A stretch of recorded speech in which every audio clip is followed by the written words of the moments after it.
নেতাজি কি গুমনামি বাবা হয়ে ফিরে এসেছিলেন নাকি নেতাজি খুন হয়েছিলেন? এই প্রশ্ন বোধহয় চলতেই থাকবে।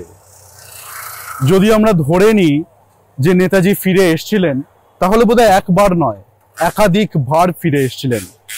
অনুজ ধরের the greatest conundrum of India, Mukherjee কমিশনের অনেক কিছু রিপোর্ট বলছে নেতাজি বোধহয় জীবিত ছিলেন, ফিরে এসেছিলেন, রাষ্ট্রটাকে নাড়িয়ে দিয়ে গেছিলেন। কিন্তু সুজিত বাবুর এই বই যদি আমরা ফলো করি, তাহলে আমরা বুঝবো নেতাজি খুন হয়েছিলেন। আমরা হয়তো এটাই ভাবতে বেশি ভালোবাসি যে আমাদের রাষ্ট্র নায়ক, the war hero Netaji Subhash Chandra Bose was alive, উনি বারবার ফিরে এসেছিলেন। কারণ we always love to have a hope against hope. আজকে দ্য স্টোরিজ অফ বেঙ্গল আমাদের চ্যানেল, আমরা বেরিয়ে পড়েছি সেই স্টেপটাকে আবার রিট্রেস করবার জন্য। 1941 সালের 17 জানুয়ারি রাতের 1:25-এ শিশির কুমার বোস যখন গাড়ি চালিয়ে নিয়ে গেছিলেন সুভাষচন্দ্র বোসকে, এজেসি বোস রোড হয়ে, মহাত্মা গান্ধী রোড হয়ে, হাওড়া ব্রিজ হয়ে, জিটি রোড, পরবর্তীকালে গোমো, এবং তারপর আমরা কিছুদিন পর যখন অল ইন্ডিয়া রেডিওতে শুনতে পাচ্ছি আমি সুভাষ বলছি, সেই প্রত্যেকটা জায়গা, সেই প্রত্যেকটা পথ আমরা ফিরে দেখবার জন্য আজকে আবার এখানে উপস্থিত হয়েছি। হয়তো অনেকবার অনেকেই বারবার ফিরে ফিরে দেখেছে, কিন্তু আমরা আজকে নতুন করে ফিরে দেখবার জন্য রাস্তায় নেমে পড়েছি। হয়তো আমরা সেই রাস্তা, সেই জায়গাগুলো এখনকার সময় অন্য রকম ভাবে খুঁজে পাবো, অন্য রকম ভাবে আমাদের কাছে পাওয়ার চেষ্টা করব।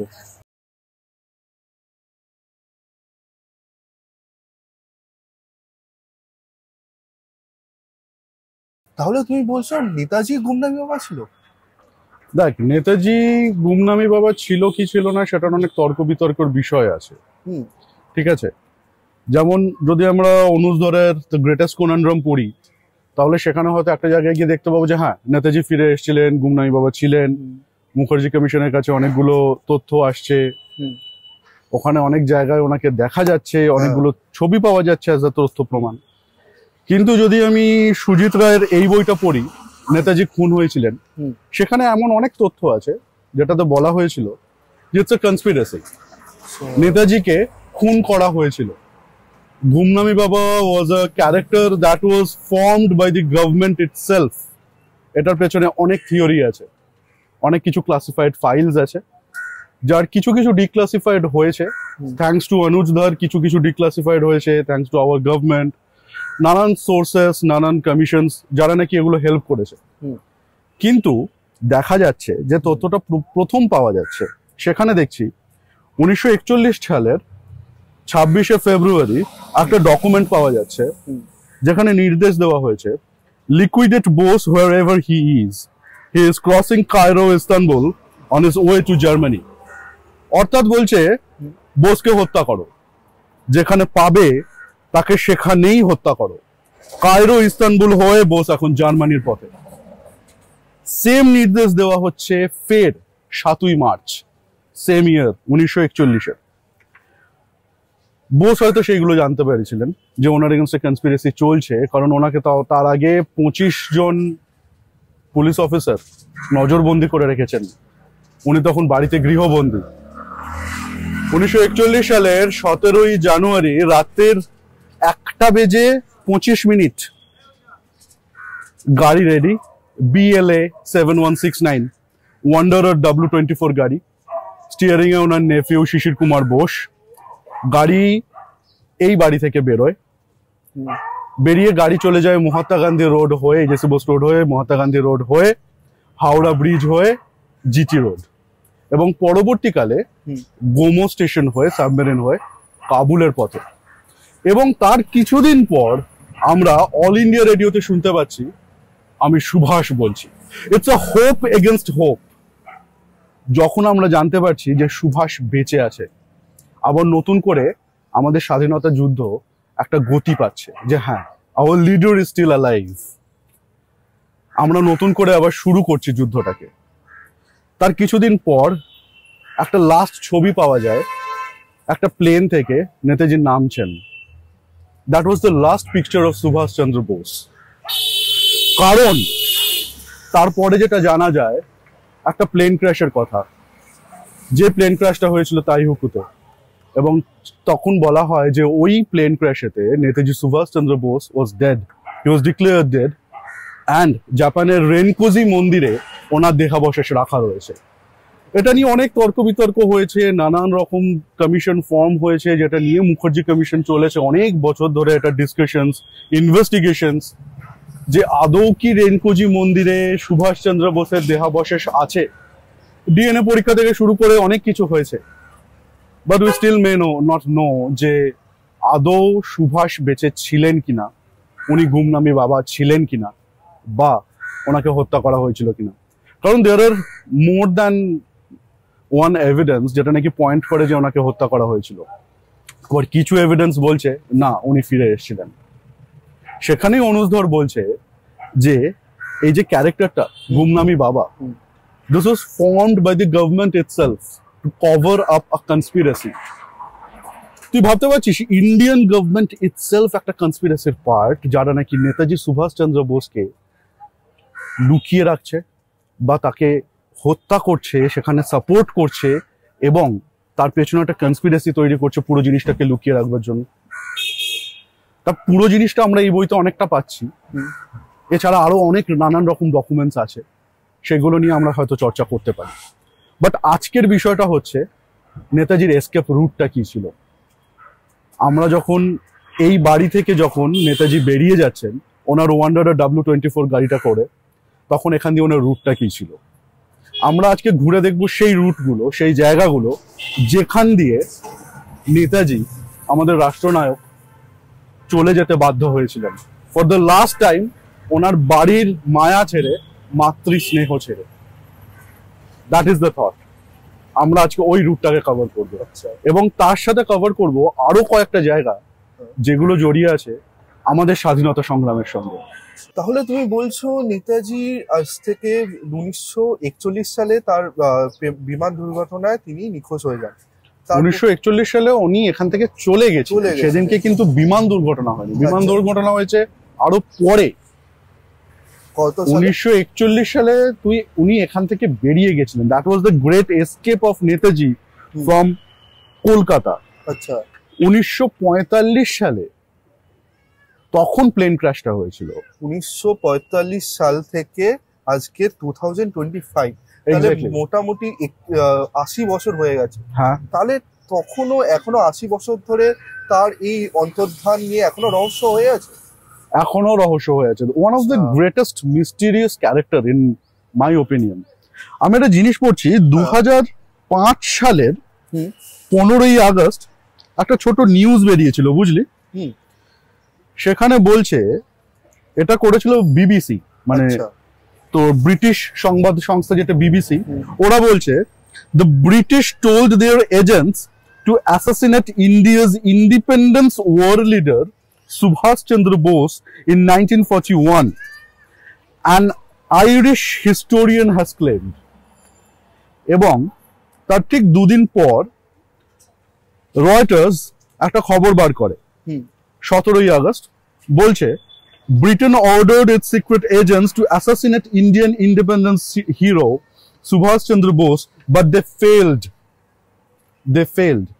An Irish historian said on Wednesday, quoting official documents, the plot to kill Bose was formed after he fled house arrest in Kolkata, formerly known as Calcutta, in 1941 to seek Britain's wartime enemies, Germany and Japan, to build an army to end British colonial rule in India. It was after he fled Kolkata and on the way to Germany that London ordered his assassination. উনি যখন এখান থেকে চলে যাচ্ছেন 1941 সালে, যখন উনি জার্মানির পথে রয়েছেন, ঠিক সেই সময় লন্ডন থেকে অর্ডার ইস্যু করা হয় to assassinate the war hero, that is Subhash Chandra Bose. নিউজটা কবে বেরিয়েছে? নিউজটা বেরিয়েছে 2005, আজ থেকে জাস্ট 20 বছর আগে। উনি অন্তর্ধান কবে হয়েছিলেন? উনি অন্তর্হিত হয়েছিলেন 1941 সালে। যখন গ্রেট এস্কেপ আচ্ছা 1945 সালে প্লেন ক্র্যাশ। তার মানে তুই ভাব তখন থেকে এখনো পর্যন্ত একটার পর একটা ডকুমেন্ট উঠে আসছে, যার ম্যাক্সিমাম হয়তো রিডাক্টেড, যার ম্যাক্সিমাম হয়তো আমরা এখনো জানি না, কারণ সেগুলো ক্লাসিফাইড ডকুমেন্টস, কিন্তু সেগুলো একটার পর একটা উঠে আসছে এবং এখনো জল্পনা চলছে সুভাষচন্দ্র বোস কি বেঁচে ছিলেন, সুভাষচন্দ্র বোস গুমনামি বাবা ছিলেন, নাকি ওনাকে খুন করা হয়েছিল। তোমার কি মনে হয়? আমি দুটো থিওরিতেই বিলিভ করি পার্টলি, তবে আমি এটা বিশ্বাস করতে ভালোবাসি যে সুভাষচন্দ্র বোস হয়তো বেঁচে ছিলেন, কারণ we always like to have a hope against hope.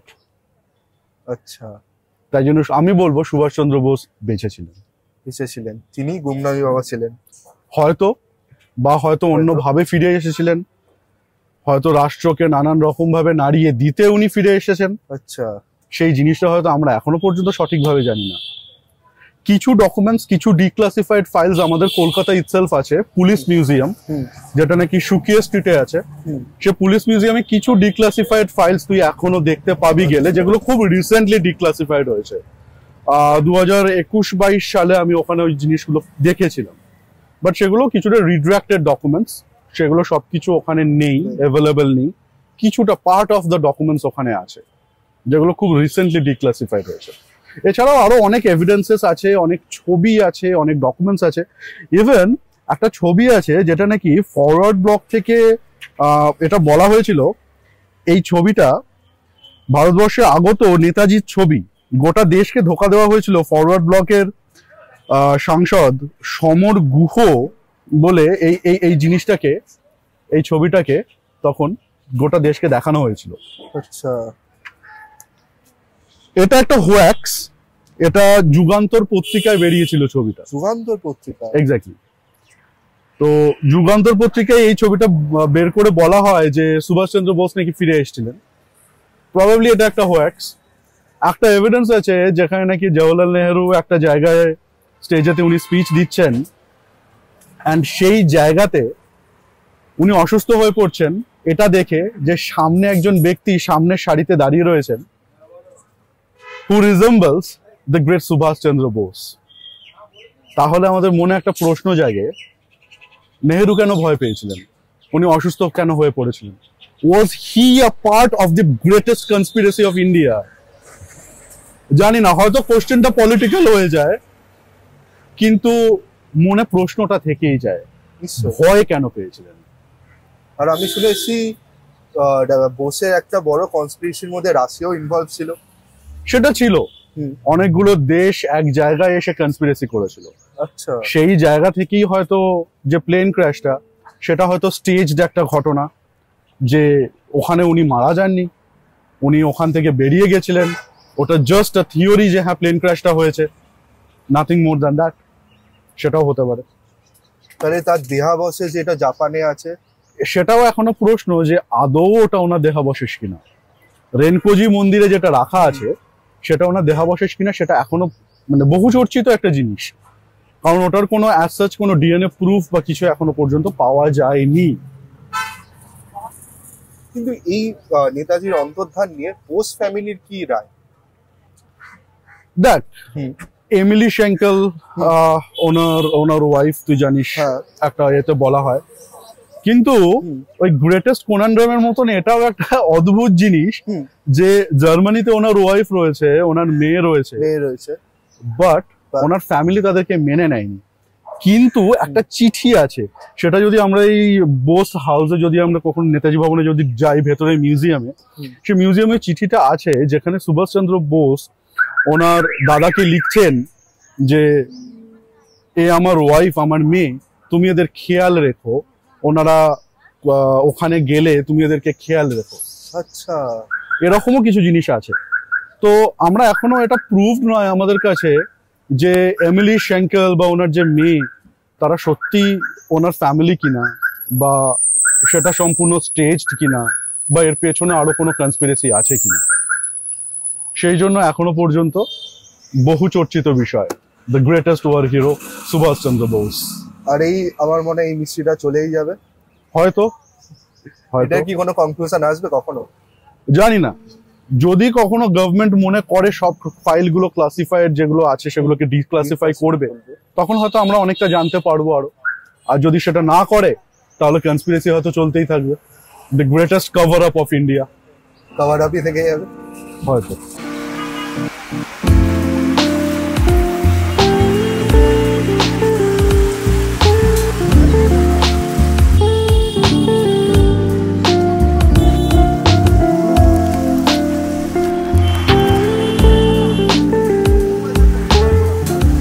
আমরা নেতাজির যে গ্রেট এসকেপের পথ ধরে ধরে এগোলাম, এগিয়ে বউবাজার চত্বর পার করে মোটামুটি আমরা দেখতে পাচ্ছি তুমি আমাদের নিয়ে এসেছো সুবোধচন্দ্র মল্লিকের বাড়ি।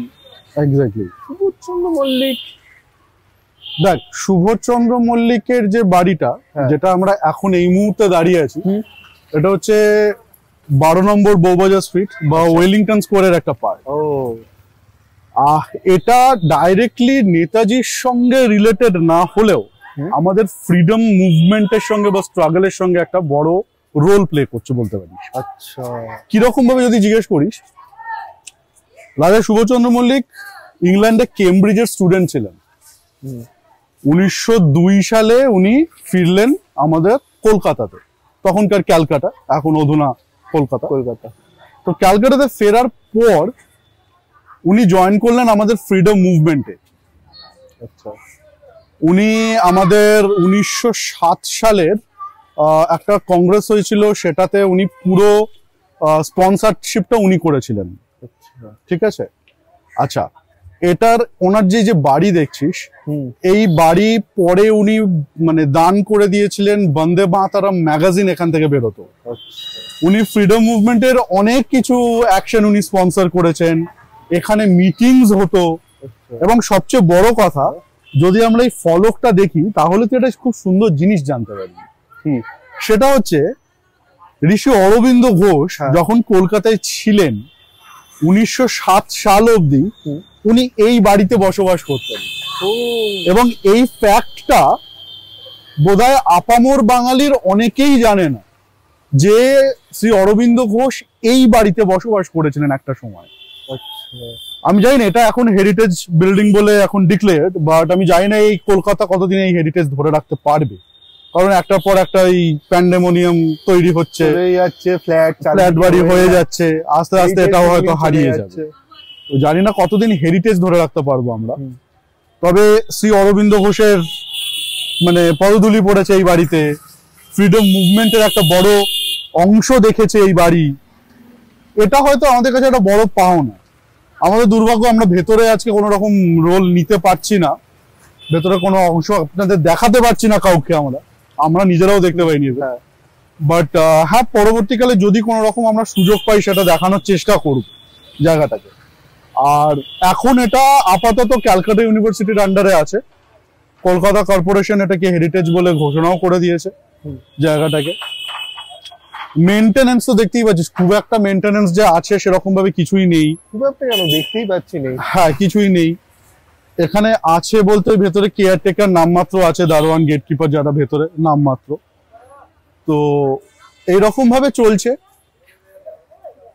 ধরে রাখতে পারবো কতদিন জানি না। তবে হ্যাঁ, আমাদের কাছে এটা একটা বড় পাওনা, কারণ শ্রী অরবিন্দ ঘোষের সঙ্গে রিলেটেড আর একটা লোকেশনে আমরা একটু পরে আজকে যাব, এবং সেটা ওখানে গিয়ে আমরা রিভিল করবো যে জায়গাটা কি, কেন, কি হয়েছিল। সেইটা এই মুহূর্তে আমি কিছু বলছি না। তবে এই জায়গায় উনি ছিলেন 1907 সাল অবধি, এবং এই ফলকটা বোধহয় আমরা ক্যামেরায় ধরারও চেষ্টা করেছি, ওটাও বোধহয় আছে। তো সেটা এলে তুই দেখতে পাবি, সবাই দেখতে পাবে যে জায়গাটা এখানে লেখাও আছে। তো এখন আপাতত এটা ক্যালকাটা ইউনিভার্সিটির আন্ডারে রয়েছে, আর প্রপার্টিটা আর পুরোপুরি ওই হেরিটেজ বলে কলকাতা কর্পোরেশন যেটুকু মেনটেন করার করছে, এইভাবে আপাতত রয়েছে জায়গাটা। সুবোধচন্দ্র মল্লিক আমাদের ফ্রিডম ফাইটিং এর সাথে কিভাবে যুক্ত? ফ্রিডম ফাইটিং এর সঙ্গে যুক্ত বলতে উনি আমাদের ফ্রিডম মুভমেন্টে অনেকটা স্পন্সর করেছেন। আচ্ছা, মানে তুই যদি বলতে পারিস অনেকগুলো মিটিং স্পন্সর করেছেন, নানান রকম ভাবে আর্মস অ্যামিউনিশনস এর স্পন্সরশিপ হয়েছে। এই বাড়িতে বসে তথাকথিত ফ্রিডম মুভমেন্টের সময় অনেক মিটিং হয়েছে। পরবর্তীকালে নেতাজি এই বাড়িতে কোনো মিটিং করেছেন কিনা সেটার তথ্য প্রমাণাদি আমাদের কাছে এই মুহূর্তে কিছু অ্যাজ নেই। তবে যতটুকু আমার কাছে যে ইনফরমেশন বা যা আমি গ্যাদার করেছি সেটা অনুযায়ী এখানে শুধু অরবিন্দ ঘোষ নয়, এখানে অনেকেই এসছেন। আচ্ছা। এবং একটা ছোট্ট ইনফরমেশন বলি, আলিপুর বম্ব কেস যেটা হয়েছিল, যেখানে নাকি বড়লাটের গাড়িতে বোম মারা হয়েছিল, সেই সময়কার যে প্ল্যানিং মিটিং তার কিছুটা পার্ট হয় এই জায়গাতে। ও, তাহলে এই বাড়িটা অনেক কিছু সাক্ষী ছিল। অনেক কিছু সাক্ষী, এই বাড়ি অনেক কিছু সাক্ষী। এর ইটের মানে প্রত্যেকটা গাঁথনিতে হয়তো এখনো অনেক কথা লুকিয়ে আছে যেগুলো আমরা এখনো প্রপারলি জানি না। হয়তো অনেক অনেক তথ্য প্রমাণাদি যেগুলো আমাদের ডকুমেন্টেড নেই সেগুলো হয়তো এখানে রয়ে গেছে। তাহলে এটা অনেক মিস্টিরিয়াস একটা বাড়ি বলতে পারিস একটা মিস্টিরিয়াস ঠিক নয়, হ্যাঁ একটা হিস্টোরিক্যাল প্লেস অবশ্যই। আর এর পাঁজরে, ইটের পাঁজরে কি কি কথা লুকিয়ে আছে সেটা বোধহয় আমাদের কাছে হয়তো অজানাই থেকে যাবে যতদিন না আমরা সবকিছু তথ্য প্রমাণাদি পাবো। কেমন লাগলো আমাদের লাস্ট লোকেশন গুলো? ফ্রিডম ফাইটিং, অরবিন্দ ঘোষ, নেতাজি সুভাষচন্দ্র বোস, সব জায়গাগুলোকে একটা সুতোয় আমরা এবারে বাঁধছি। আমরা এখন যেখানে দাঁড়িয়ে আছি সেটা হলো সুকিয়া স্ট্রিট, গড়পাড়, সত্যজিৎ রায়, আরো অনেক বড় বড় ব্যক্তিত্ব। এখানেও যে ফ্রিডম ফাইটিং এর অনেক কিছু অংশ ছিল বা ছিল না সেগুলো ডিটেলস আমরা এখন যাব না, আস্তে আস্তে ক্রমশ প্রকাশ্য এক একটা করে পরবর্তী এপিসোডে আমরা সেই ডিটেলস গুলোতে আসবো। কিন্তু এই লোকেশনের খুব কাছেই আছে রাজা রামমোহন রায়ের বাড়ি, যেটি এখন অধুনা পুলিশ মিউজিয়াম। রাজা রামমোহন রায়ের বাড়িটি 15 বিঘা জমির ওপরে ছিল, দুটো পুকুর, সঙ্গে বাগান, আরো ঘোড়াশাল, আরো অনেক কিছু। সেই জায়গাটি পরবর্তীকালে একটি কটন ফ্যাক্টরিকে বিক্রি করে দেওয়া হয়, যেটা পরে টেক ওভার করে নেয় আমাদের কলকাতা পুলিশ। এখনো বেশ কিছু অংশ ওখানে রয়েছে, তার একটা পার্ট হচ্ছে এখন এখানকার পুলিশের অফিস রয়েছে, থানা এবং পুলিশ মিউজিয়াম। বক্তব্য হচ্ছে পুলিশ মিউজিয়ামে কি আছে।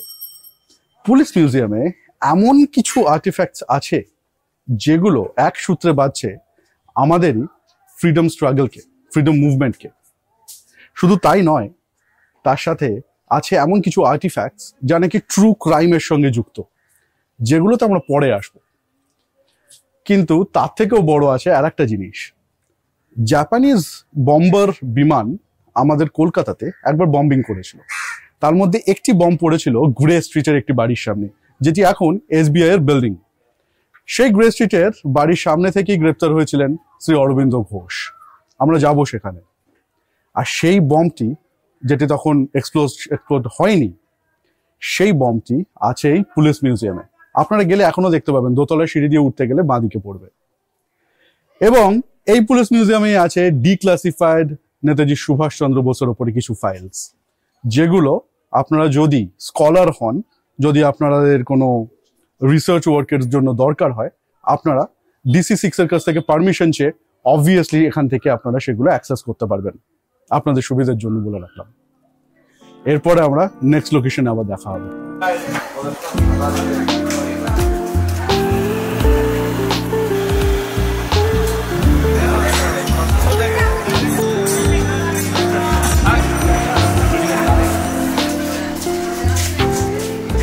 তাহলে দাদা, আজ যে আমরা প্রথমে নেতাজি ভবন গেলাম, তারপরে রাজা সুবোধ মল্লিকের বাড়ি গেলাম, তারপরে আমরা কলকাতার পুলিশ মিউজিয়াম গেলাম, ওখান থেকে কলেজ স্ট্রিট, তো এইটা কিভাবে ভারতের স্বাধীনতা সংগ্রামের সাথে যুক্ত?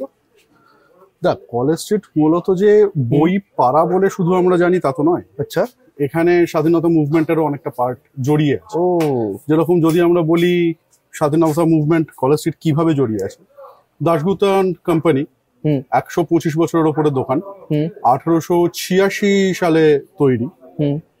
সেখানে নিচে বইয়ের দোকান আর ওপরে সেখানে স্বাধীনতা সংগ্রামীদের একটা মিটিং হতো। আচ্ছা। এই যে স্বাধীনতা সংগ্রামীদের মিটিংটা ওখানে হচ্ছে দাশগুপ্ত কোম্পানি, সেইভাবে এটা এখানে রিলেটেড। যে বিল্ডিং এর সামনে আমরা এখন দাঁড়িয়ে রয়েছি, আদিদেব বুক স্টোর, হ্যাঁ, এইখানে ঈশ্বরচন্দ্র বিদ্যাসাগর আসতেন এই বাড়ির দোতলায়। ও সেখানেও ইতিহাসের কিছুটা অংশ আমরা পাচ্ছি।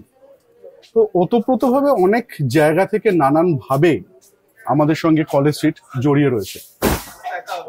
সেখানে তুই যদি ইতিহাস ঘেটে দেখিস, প্রেসিডেন্সি রয়েছে, এখানে কফি হাউস রয়েছে, দাশগুপ্ত রয়েছে, নানান জায়গায় নানান রকম ভাবে কিছু কিছু জিনিসপত্র, কোনো কোনো ঘটনার কিছু অংশ এখানে জড়িয়ে রয়েছে। আমরা এখন এই মুহূর্তে আদিদেব বুক স্টোরে রয়েছি। আমরা এখানকার ইতিহাসটা এখানকার মালিকদের কাছ থেকে একটু জেনে নেব, যে এই বিল্ডিং এ কি ভাবে জড়িত আছে, এই বিল্ডিং এর ইতিহাসটা, সেটা একটু আমরা জেনে নেবো ওনাদের কাছ থেকে। আচ্ছা, তুমি যে বললে আদি দেব বুক স্টোর, এখানে অনেক স্বাধীনতা সংগ্রাম এসেছে, এখানে বিদ্যাসাগর মশাই আসতেন, এই বিল্ডিং এ বিদ্যাসাগর মশাই আসতেন। এটার দোতলাতে এখানে উনি বসতেন, ওনার একটা ফেভারিট নাকি চেয়ার ছিল। ও শুনেছি যেটা। সেই চেয়ারটা এখনো আছে? না, সেই চেয়ারটা বোধহয় এই মুহূর্তে নেই এখানে, যতদূর জানি। বাট এখানে উনি এসে এইখানে দোতলাতে ওনার সঙ্গে উনি এখানে আসতেন, এখানে বৈঠকখানে এখানে বসতেন, এখানে তথাকথিত আড্ডা দিতেন আর কি, গল্প করতেন এখানে। তো এখানে ওনার মিটিংস হতো কিছু কিছু হয়তো, তো সেগুলো আছে, সেই স্টোরিগুলো আমরা এখানে শুনতে পাবো। এমনকি যে রাস্তাটা আমরা যেই গলিটার মধ্যে এখন দাঁড়িয়ে আছি, আদিদেব বুক স্টোর এইখানটা নয়, এই গলিটার একদম মুখে আদিদেব বুক স্টোরের প্রথম দোকানটা তৈরি হয়েছিল। সেইখান থেকে তারপরে পরবর্তীকালে এখানে শিফট হয় আদিদেব বুক স্টোর। তো এবার আমরা ভেতরে যাই, ভেতরে গিয়ে কথা বলি। আমরা কলকাতার ফ্রিডম ফাইট, যে স্ট্রাগল, ফ্রিডম মুভমেন্ট বা নেতাজি, সেগুলো সম্বন্ধে আমরা যখন রিট্রেস করতে করতে যাচ্ছি, করতে করতে আস্তে আস্তে আমরা কলেজ স্ট্রিটের যে মোড়টা, এমজি রোড, সেখানে যখন আসছি, সেখান থেকে একটা মার্কার পাচ্ছি যেখান থেকে উনি গ্রেট এসকেপের দিকে চলে যাচ্ছেন। হাওড়া স্টেশন, হাওড়া ব্রিজ হয়ে উনি জিটি রোড ধরে গোমোর দিকে চলে যাচ্ছেন। যখন এইখানে আসছি, কলেজ স্ট্রিট চত্বরটা, এখানে একটা দোকান আছে দাশগুপ্ত অ্যান্ড কোম্পানি, যেটা 125 বছরের পুরনো, যেখানে ফ্রিডম মুভমেন্টের অনেক মিটিং হয়েছে, অনেক কিছু হয়েছে। তোমার দোকানে যখন আমরা আসছি, এই আদিদেব বুক স্টোর, এইটার সঙ্গে স্বাধীনতা সংগ্রাম বা হিস্ট্রি যদি তুমি কিছুটা বলতে পারো। আচ্ছা, এটা হচ্ছে শ্যামাচরণদের বাড়ি। অ্যাকচুয়ালি বলি এটা শ্যামাচরণদের বাড়ি, কিন্তু আমরা শ্যামাচরণদের বংশধর নই। আচ্ছা, শ্যামাচরণ দে মানে যার নামে রাস্তায় শ্যামাচরণ দে স্ট্রিট, এটা হচ্ছে উনারই বাড়ি। কিন্তু উনিও দে, আমরাও দে, কিন্তু আমরা উনার রিলেটিভ কেউ নয়। আচ্ছা, এখানে বিদ্যাসাগর আসতেন, আরো অনেক গুণীগানী ব্যক্তিও এখানে আসতেন। সাহিত্য চর্চা নিয়ে এখানে হতো আমাদের দোতলাতে, যেটা এখন ওই জায়গাটা আমাদের এখন আলাদাভাবে বইটই থাকে। আচ্ছা আচ্ছা, আর সেই ঘরটার এখন নেই। হ্যাঁ, কিন্তু এখানে এই বাড়িতেই আসতেন। এই বাড়িটা একদম দেশ পাবলিশিং থেকে পুরো এই পর্যন্ত, মানে এই আদিদেব স্টোর একটাই বাড়ি। আচ্ছা, গোটাটা পুরোটা একটাই বাড়ি। আমরা পুরোটা আমাদের কাকারা বাবারা সব পরবর্তীকালে ভাগ করেছেন, কিন্তু পুরোটা একটাই বাড়ি। আচ্ছা, এইখানে তুমি যেটা বলছিলে, আমি আগের দিন তোমার কাছে শুনছিলাম যে বিদ্যাসাগর মশাই এসে তখন দোতলায় ওনার একটা কোনো ফেভারিট চেয়ার ছিল। সেই চেয়ারে মানে ছোটবেলাতে আমরাও বসেছি, কিন্তু সেই চেয়ারটা ইতিমধ্যে নষ্ট হয়ে যায়। সেটাকে আর সেই মুহূর্তে আমার মনে কোনো মিস্ত্রি বাড়ি যেটা সারানোর জন্য, কাঠের মিস্ত্রি, নষ্ট হয়ে যায়। মানে রিভলভিং চেয়ার ছিল, নেই বোঝা যেত, রিভলভিং চেয়ার ছিল। বুঝতে পেরেছি, থাকতো আমি দেখাতাম, নেই। বুঝতে। আর এমনি এটার সঙ্গে আর কি সাহিত্যর এই যোগাযোগ, মানে এইখানে আর কি সাহিত্য চর্চা, আর কে যখন বর্তমান যখন আপনি তোমরা সুনীল গঙ্গোপাধ্যায়, আমি যাদেরকে দেখেছি বলি, সুনীল গঙ্গোপাধ্যায়, সমরেশ বসু, শঙ্কর তো আসেনি, তারপর তুমি বলো আগেকার যুগ বুদ্ধদেব গুহ, আচ্ছা, তুমি নিমাই ভট্টাচার্য। অ্যাকচুয়ালি ইনারা তো অনেক আগেকার সাহিত্যিক, এখন বর্তমান যুগের নয়। ইনারা কিন্তু আদি দেব স্টোরেই বই কিনতে আসতেন, বুঝতে পেরেছেন? তারপর থেকে দেশ পাবলিশিং এ যুক্ত হয়, এইভাবে তৈরি হয় পরপর। আচ্ছা, এনারা প্রথমে আমাদের বলতে গেলে কাস্টমার। বুঝতে পেরেছি। তোমাদের এখান থেকে তো সুজিত রায় বা রন্তিদেব, পরবর্তী যেরকম বলছে সুজিত রায়, রন্তিদেব, আর তারপর আরো আমাদের বিমল দে, আচ্ছা, সুদূরের পাশে বিখ্যাত বই মহাতীর্থের যাত্রী, এগুলো সব বিখ্যাত বই। তো উনিও আসতেন, উনি এখনো জীবিত, এখনো কলকাতাতে এলে আমাদের দোকানে আসেন। এখন প্রায় 88 ফিট বয়স হবে, এখনো সচ্ছল জীবনযাপন করে, অক্টোজেনারিয়ান। বুঝতে পেরেছি।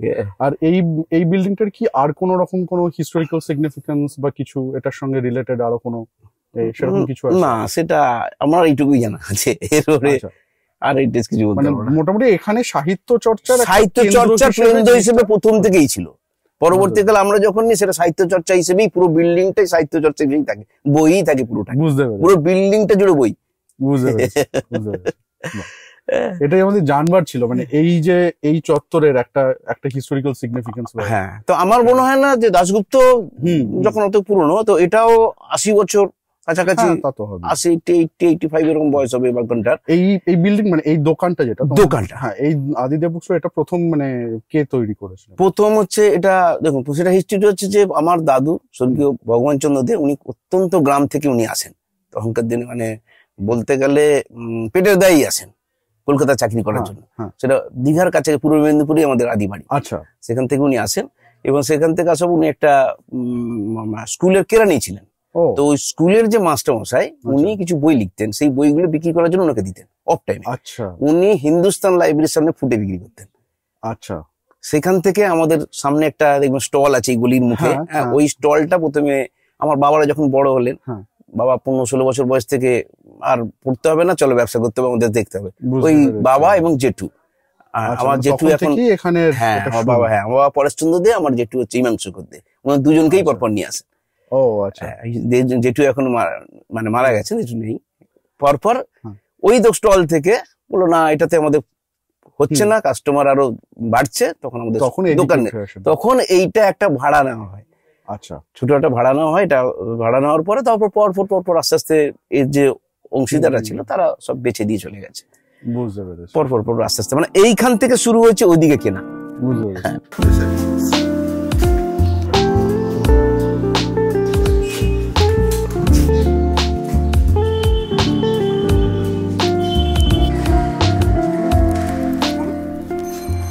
কলেজ স্ট্রিটের পরে আমরা আসলাম অনুশীলন সমিতিতে।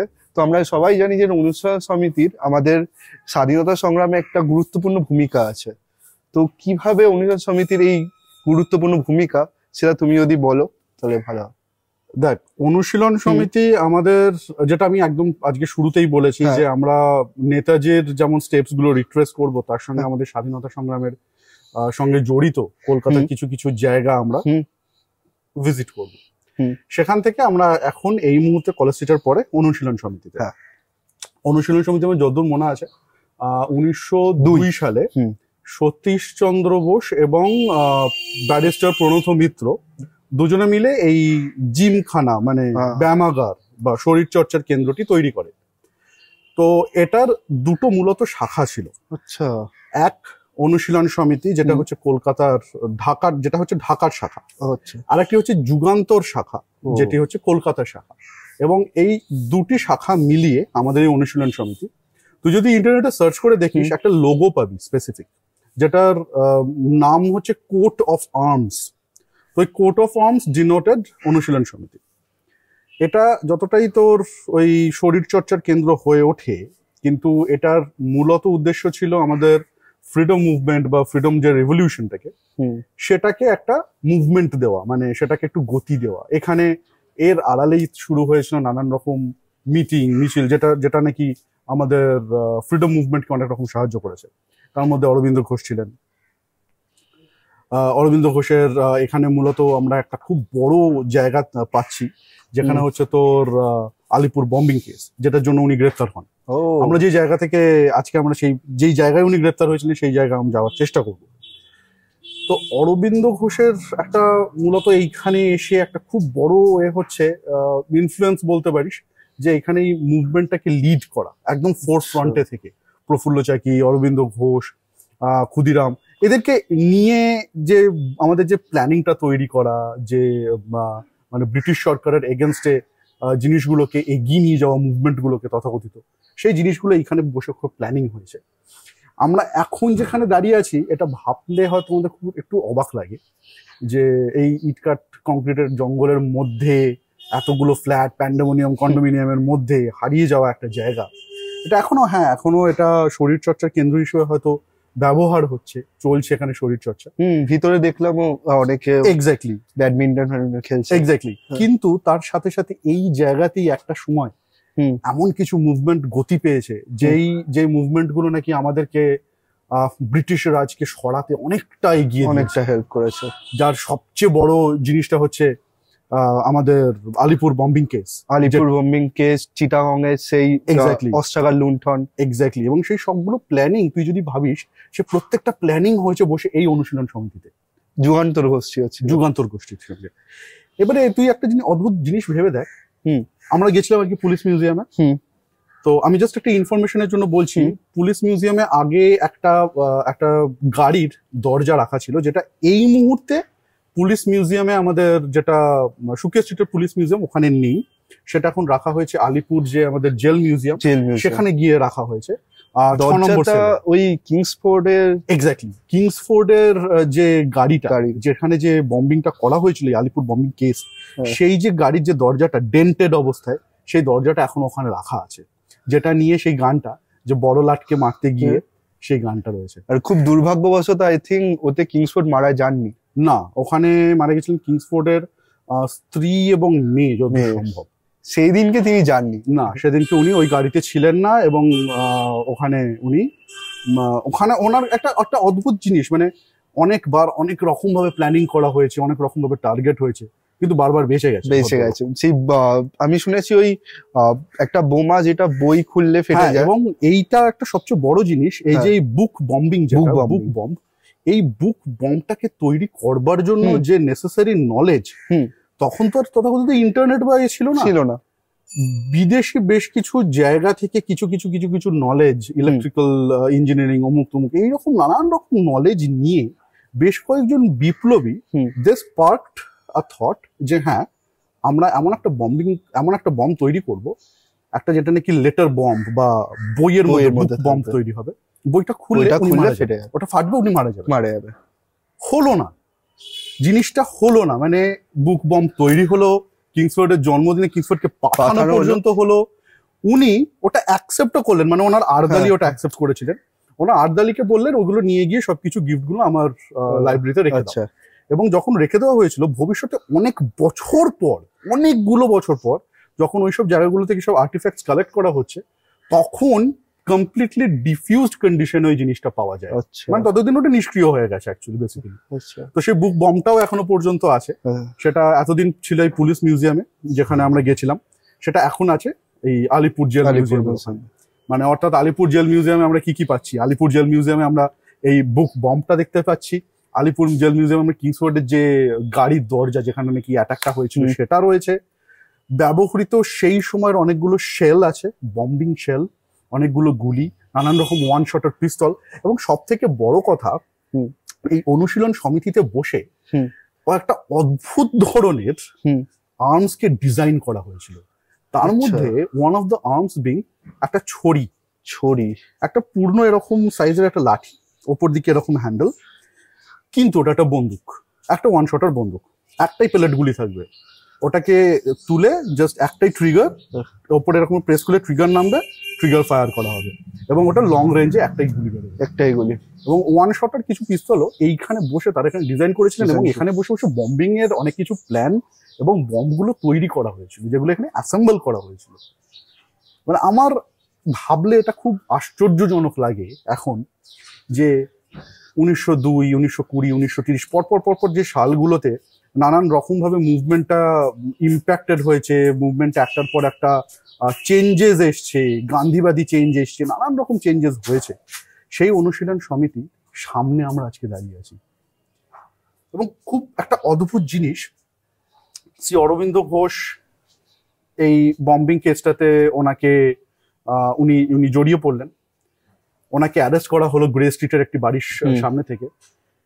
যে বাড়িটার সামনে থেকে ওনাকে অ্যারেস্ট করা হয়েছিল, এখন ওটা এসবিআই এর বিল্ডিং, আমি আগেও বলেছি, সেই এসবিআই এর বিল্ডিং এর সামনে থেকে উনি গ্রেপ্তার হয়ে ওনাকে ডিপোর্ট করে দেয়। প্রথমে উনি ছিলেন হচ্ছে আলিপুর জেলে, কিছুদিন সেন্ট্রাল জেলে ছিলেন, তারপরে ওখান থেকে ওনাকে সেলুলার জেলে নিয়ে, এক্স্যাক্টলি আন্দামান সেলুলার জেলে ওনাকে ভয়ঙ্কর একটা মানে টর্চার খানা বলতে পারবে তখনকার দিনে, খুব ভয়ঙ্কর একটা ফেজ, খুব অন্ধকার একটা ফেজ, যে সময় ওনাকে নিয়ে চলে যাওয়া হচ্ছে, ডিপোর্ট করা হচ্ছে। এবং একটা অদ্ভুত তথ্য হচ্ছে যে বাড়িটার সামনে থেকে উনি গ্রেপ্তার হয়েছিলেন, ঠিক সেই বাড়িটার সামনেই জাপান যখন আমাদের কলকাতাকে অ্যাটাক করেছিল, জাস্ট টু মানে স্টপ অল দি পোর্টস, হ্যাঁ, সব বন্দরগুলোকে এখানে যাতে ধ্বংস করে দেওয়া, কলকাতা বন্দর তখনকার দিনে একটা বড় একটা অংশ নিয়ে নিয়েছিল ব্রিটিশরা, এক্স্যাক্টলি। সেইটাকে ধ্বংস করবার জন্য জাপানিজ এখানে একটা এয়ার রেড করে। তো সেখানে অনেকগুলো বম্বিং এখানে হয়েছিল, আমাদের কলকাতার বেশ কিছু জায়গা খুব ক্ষতিগ্রস্ত হয়েছিল সেই বম্বিং এ। তার মধ্যে একটা বম্ব পড়েছিল ঠিক ওই বাড়িটার সামনে, যেই বাড়িটার সামনে থেকে নাকি শ্রী অরবিন্দ ঘোষকে অ্যারেস্ট করা হয়েছিল। এবং ওই বম্বটি এখনো পর্যন্ত, ওই বম্বটা অ্যাকচুয়ালি এক্সপ্লোড করেনি, ওটা ওখানে পড়েছিল কিন্তু সামহাউ ওটা এক্সপ্লোড করেনি। যদি ওটা এক্সপ্লোড করতো তাহলে ওখানকার একটা বড় রেডিয়াস ওখানে ক্ষতিগ্রস্ত। তাহলে তো এখনকার কলকাতা আর অন্য জায়গায় ছিল। হ্যাঁ, মানে পড়েছিল অনেকগুলো বম্ব, অনেকগুলোই এক্সপ্লোড করে, অনেক জায়গায় ক্ষতিগ্রস্ত হয়েছিল, কিন্তু ওই বম্বটা স্পেসিফিক্যালি ওখানে যদি এক্সপ্লোড করতো, ব্লাস্ট করতো, তাহলে অনেকটা এরিয়া ইম্প্যাক্টেড হতো। সেই জায়গাটা ওটা মানে ওই বম্বটা কোনোভাবে এক্সপ্লোড করেনি, ডিফিউজড হয়ে গেছিল সামহাউ ওটা। তো ওই বম্বটা এখনো আছে, শেলটা যেটা, ওটা ডিফিউজড অবস্থায় কন্ডিশনে পড়ে আছে, ওটাও আমাদের আছে পুলিশ মিউজিয়ামে, দোতলায় দেখিয়েছিল। হ্যাঁ, দোতলায় উঠতে গিয়ে সামনেই ওটা দেখতে পাবি, যেটার পরে ডিক্লাসিফাইড ফাইলস গুলো তুই পাচ্ছিস নেতাজির।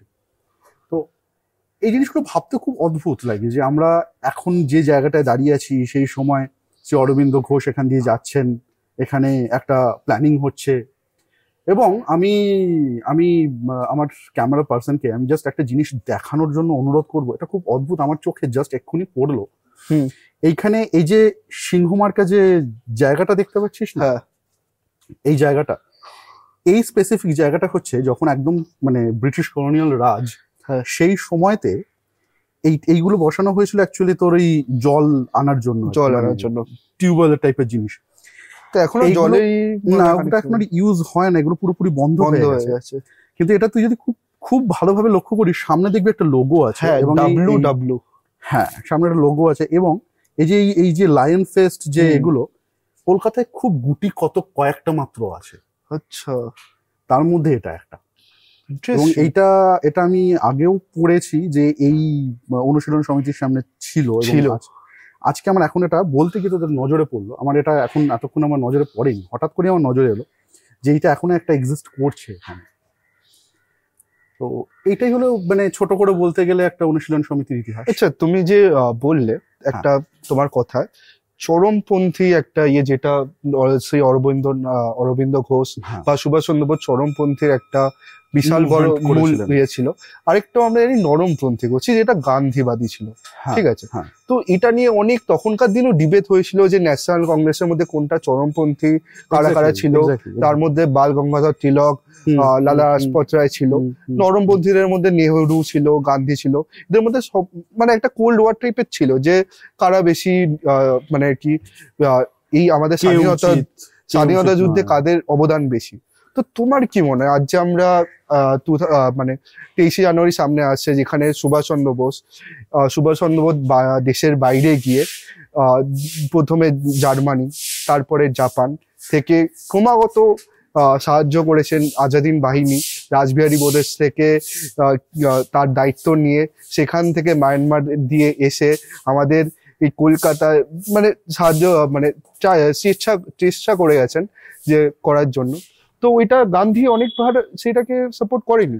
দেখ, মূলত কি জানিস তো, এখানে অনেকটা বলবো হয়তো যেটা অনেকের হয়তো বললে গায়ে লাগবে, জিনিসটা যে গান্ধী হয়তো, হ্যাঁ, গান্ধীকে বলা হয় ফাদার অফ দ্য নেশন, অনেক কিছু বলা হয়, বাট আমরা অ্যাকচুয়ালি যদি বলি মানে আমার নিজের মত, হ্যাঁ, গান্ধীবাদী, হ্যাঁ, হয়তো কিছু জায়গায় আমি নরমপন্থী হলাম, ঠিক আছে, ইটস ফাইন, যে আমি কিছু জায়গায় হয়তো সাইকোলজিক্যালি ওরকম একটা লোকের সঙ্গে ব্যবহার করলাম যাতে নাকি আমি ব্যবহারটা ফেরত পেলাম সিমিলার, লোকে আমাকে কোঅপারেট করলো, বাট সব জায়গায় বোধহয় সেটা পসিবল নয়। যখন তোকে একজন মারতে আসছে তখন তুই তাকে নিশ্চয়ই বলবি না যে ঠিক আছে তুমি আমাকে খুন করতে চাও, আমাকে খুন করে দিয়ে চলে যাও, সেটা নিশ্চয়ই বলবি না। অতএব তুই সেলফ ডিফেন্সে তুই অ্যাটাক করবি। তো সেখানে আমার মনে হয় চরমপন্থী জায়গাটা হয়তো কিছুটা ঠিক, কিছুটা না, অনেকটাই ঠিক, কারণ ব্রিটিশ রাজকে সরানোর জন্য আমাদের এই মুভমেন্টটা বোধহয় দরকার ছিল। একদমই।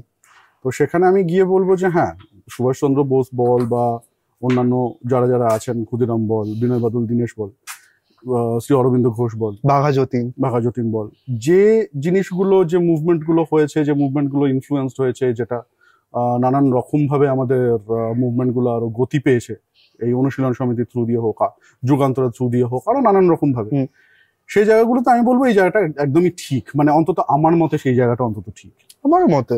হ্যাঁ, কারণ সব থেকে বড় কথা হচ্ছে যে আমাদের রিসোর্সকে নিয়ে চলে যাচ্ছে সেই জিনিসটাকে যদি আমরা না আটকাই তাহলে হয়তো আমরা এখনো পর্যন্ত দাসত্ব করতাম। এটা আমরাও মানছি যে হ্যাঁ ব্রিটিশ হয়তো আমাদেরকে অনেক কিছু দিয়েছে, রেল দিয়েছে, অনেক রকম রেল দিয়েছে ঠিক আছে, কিন্তু ওটা নিজেদের জন্যই দিয়েছে, কিন্তু অবভিয়াসলি যাতে ওরা জিনিসপত্র নিতে পারে। কিন্তু আমাদের সেটা হয়তো আমাদের ভবিষ্যতে গিয়ে আমাদের অনেকটা সুবিধা হয়েছে এখন কিন্তু সেই রিসোর্স গুলো তারা নিতে গিয়ে যে জিনিসটাতে আমাদেরকে যেভাবে মানে করেছেন, ট্রিট করেছে সেই জায়গায় চরমপন্থীটা বোধহয় দরকার ছিল। একদমই। আমার অনুশীলন সমিতি বল বা যুগান্তর বল বা এই আলিপুর বম্বিং কেস বল বা চিটাগং আরমারি কেস বা আজাদিন বাহিনীর টোটাল সংগ্রাম, হ্যাঁ সেখানে আমার গিয়ে মনে হয়, আমি সুভাষ বলছি, এই কথাটা এখনো বোধহয় লোককে মনে করিয়ে দেয় যে there is a hope against hope. আর আমাদের এখনো বোধহয় মাঝে মাঝে মনে হয় সেই বিবেকানন্দর কথাটা, উচ্ছিস্তত জাগ্রত, জাগো জাগো ভারত জাগো। এক্স্যাক্টলি। আর আমাদের মনে হয় এখনকার দিনে যেরকম পরিস্থিতি চলছে, ভারতকে জাগা উচিত। অবভিয়াসলি কিছু ক্ষেত্রে তো সত্যিই তাই, কিছু ক্ষেত্রে সত্যি। আমাদের কলকাতায় এরকম বহু জায়গা আছে যেগুলো হয়তো আপামর বাঙালি পাশ দিয়ে হেঁটে চলে যাচ্ছে কিন্তু জানে না যে গ্রিকো রোমান স্টাইলের একটা ট্যাপ ছিল, বাধার অনুশীলন সমিতি, বাধার অন্যান্য জায়গাগুলো। আমরা সব জায়গাগুলো আজকে কিছু জায়গা হয়তো ঘুরে দেখেছি, জায়গাগুলো আমরা জানার চেষ্টা করেছি, বুঝেছি কিছুটা, আরো অনেক জনের সঙ্গে আলাপ হয়েছে। আমরা হয়তো খুব শিগগিরই আরো অনেক কিছু জানতে পারবো এবং সেই জায়গাগুলো আশা করি আমরা আবার ঘুরে দেখব এবং খুব শিগগিরই আমরা আরো নতুন নতুন জায়গার খুঁজে বেরিয়ে পড়বো এই কলকাতা শহরের মধ্যে। শুধু এইটুকু অপেক্ষা করুন যে কলকাতাকে আপনারা ঠিক যতটা চেনেন, প্রশ্নটা মনে রাখবেন, আপনারা কি আদৌ ঠিক মতন চেনেন, নাকি আরো অনেক কিছু আছে যেগুলোর খোঁজে আমাদের বেরোতে হবে? প্রশ্নটা রাখুন আর দেখতে থাকুন আমাদের সঙ্গে।